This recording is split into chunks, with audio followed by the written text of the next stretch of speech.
Good afternoon, welcome to another A-Push video with Mr. Pate for Barlow High School. Today we're in review mode. We're talking about Reconstruction, a favorite topic of the test. Direction of Reconstruction. This is a big battle that goes on between the presidents and Congress. Presidential view, started by Lincoln and continued by Johnson after Lincoln's assassination, is the 10% plan. The 10% plan was when 10% of the people of a state basically swore their allegiance to the Union, they're back in, and it was really easy. Lincoln, of course, went with the preserve the Union mantra, the whole, and focused goal of the whole war. He's going to basically say, okay, all is forgiven, let's just get back together and solve the problems later. So, 10% plan. Johnson is going to continue this. He is going to basically pardon in every single state under super lenient terms, except Mississippi, and then the radicals say this is enough, we're done. The radical Republicans, kind of his congressional opponents, they're going to take a point of disagreement with many of the things that Johnson does. First of all, they say the South needs to be remade. Secondly, you have this issue of, are these conquered territories that had quit being states, or is secession impossible? The presidents both said secession is impossible. The members of Congress said these are conquered territory, thus they're under the jurisdiction solely of Congress. Texas v. White court case 1869 is going to actually side with the presidents on this, but by then the impeachment of Johnson has left him so politically weakened. Well, by 1869 he's not even the president anymore, he got Grant, but he's so weakened by impeachment and the Tenure of Office Act, all these things, that he is, they basically have such a dominant control in Congress, they're just going to override his vetoes constantly with 2/3. So, the radicals control Congress. They want the Wade Davis plan. This can be pocket vetoed by Lincoln before his death, and actually ticked off a lot of the hardcore Republicans at Lincoln. Basically, this said you had to have 50% swear their allegiance, and you could never again have anyone who had been a member of the Confederacy in the government or the military could ever vote again or participate politically. So it's pretty harsh. The Civil Rights Act of 1866. The Civil Rights Act of 1866. Essentially, this is a predecessor of the 14th Amendment, and the black codes that are being established throughout the South immediately to just kind of strip any new rights that would come to maintain African Americans, these former slaves, as sharecroppers. The Civil Rights Act is trying to protect their rights and give them equal opportunities and help them avoid discrimination, protect their civil rights. Military Reconstruction.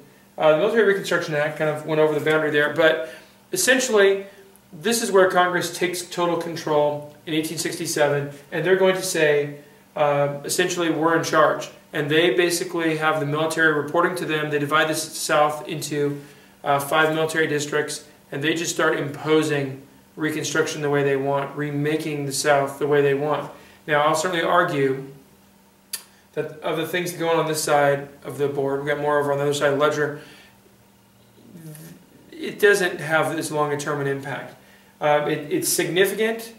It does eventually help the country kind of heal and move on to an extent, but they're not that successful because after 1877, the Compromise of 1877, the war, the Reconstruction's over, and the South rolls back everything that's been successful. Military Reconstruction was attempting to do voter registration. You see African Americans get elected to Congress actually, but it's all going to disappear. The Force Acts, an attempt to enforce, if people said they're not having the right to vote or they were being intimidated, even 2 citizens in a whole city of 20,000 people could call for the government to come and oversee elections through the military. Force Acts also, they kind of group in with it, the KKK Act, and that's trying to suppress KKK activities and voter intimidation, among other things.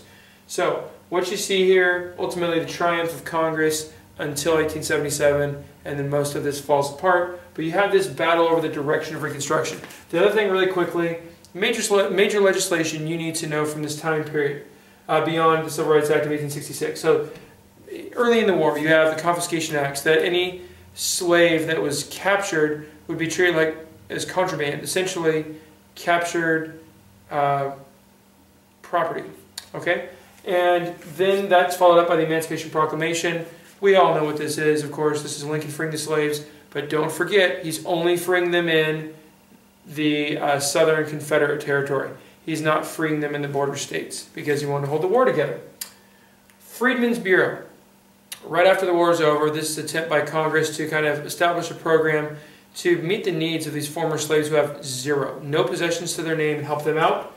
And it is going to have some success. Johnson tries to squash it. Congress will veto that and not allow him to get rid of it. And so the Freedmen's Bureau is going to continue during this time. Some basic education and meeting the needs. You could say that's a smaller level success for Reconstruction at this point. 13th Amendment. Obviously the amendments are going to be the heaviest items in terms of successes because they are still with us today. 13th Amendment is the end of slavery. Okay? And that's going to be a condition of re-entry for the southern states. 14th Amendment is basically constitutionally establishing where it could not be revoked. The Civil Rights Act of 1866. It's basically states could not take away due process of law. You have civil rights and equality that cannot be restricted by states. Unfortunately, Jim Crow laws will come in later on and basically undermine this. And the Supreme Court in Plessy versus Ferguson actually says that segregation is okay in 1896. And so segregation is going to come back in from the end of Reconstruction all the way until 1954 as it slowly starts to erode at that point. But that's what this offered, the 14th Amendment. The last thing, 15th Amendment, is the right to vote for African American males. Ticks off white women who have worked as part of the abolition movement and have been seeking their own suffrage ability, their voting ability as well. That's all the time we have for today. It's a quick look at the major points of Reconstruction. Stay classy, San Barlow.